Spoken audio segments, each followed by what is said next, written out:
afternoon. My name is Laura Rapay from Banks Vacuum and Sewing in Novi, Michigan. And today's video is going to be on serging. I've decided for the next 6 months I'm going to really focus on the serger and explain what makes a good serger versus a frustrating serger. And let me start out by saying I think there are two brands of sergers out in the marketplace today. There is the Baby Lock serger, which has automatic thread delivery system. And then there's the brand called Everybody Else's.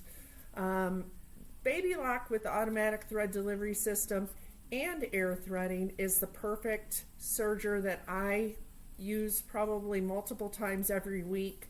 I'm a quilter. I also sew clothing. And I just love having a serger at my disposal. Okay, so what are we going to do today? Well, today what we're going to do is, what do you do and how do you thread a machine when you want to have very thick thread? Okay, and on this thick thread, what are you going to do with it? Well, we're going to go ahead and make, to be honest, some trim, whether you want to do it to decorate Christmas packages because it is that time of year. You want to create a hanger for some stockings you're going to make. Or actually, if you really like to couch with sewing machines like I do, I also love to make my own couching threads because I can make this in any color combination I need or want. But this thread that's on this one is a size 4. I cannot use air threading for that. So now what do I do?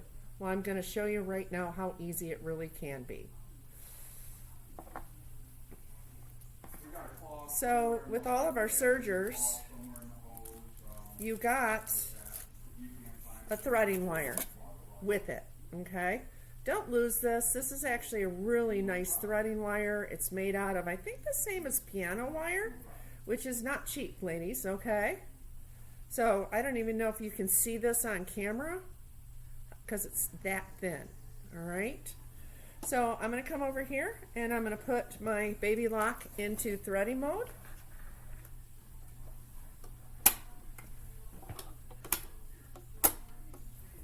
Okay, and what I can do now, as long as I'm on the lower looper, I'm going to simply push this wire through my tube. I'm going to do it gently. And it takes a minute. There's some things that I can't do anything to speed up. And I'm watching for it to come out of my lower looper.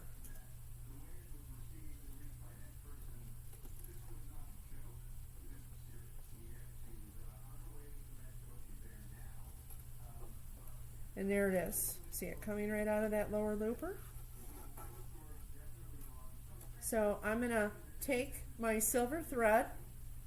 I'm going to still put it into every single solitary guide because of that automatic thread delivery system that Baby Lock is so famous for.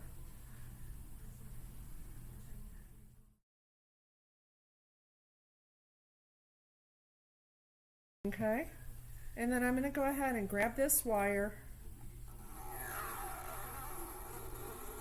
and pull it completely through. And I'm threaded that easily.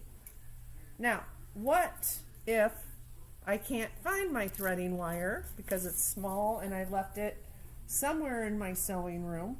Now what do I do? Well, I'm going to go to the upper looper threading. This is a Baby Lock Victory, so I do have to switch that. I'm going to grab this black spool of thread and I'm going to make my own threading cradle. I have to be honest and say this is probably how I do it more often than not because my threading wire's never where it belongs. I have a nice long piece. The one important thing on this part of it is when you go to thread it, I'm going to grab my tweezers since I have 2 pieces of thread I need to get in there. And I can tuck them right down into that threading tube. The most important thing is, if I'm going to tuck them down in that threading tube, I want to hold on to the other end because it is possible to have it shoot through so fast that you literally see your thread cradle go flying off if you don't hold on to it, okay? Because now what I can do with that red thread, still put it in that tension disc because of all those wonderful, through that threading cradle, and now I'm just going to simply pull it through. So because I have my left needle in, I still put it on B for my tension. If you don't know what I mean by that, please give me a ring.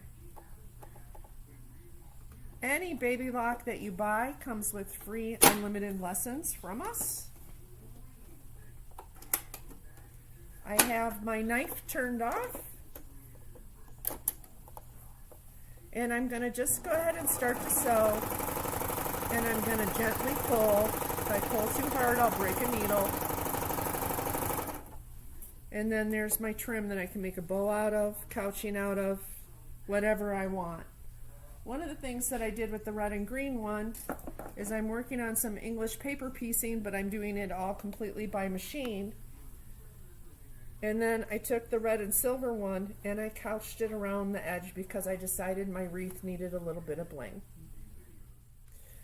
If you're curious about how I did English paper piecing totally by machine, that is going to be another video in the very short future. Thank you very much. Give us a ring at Banks if you have any questions, and we look forward to seeing you, and happy sewing.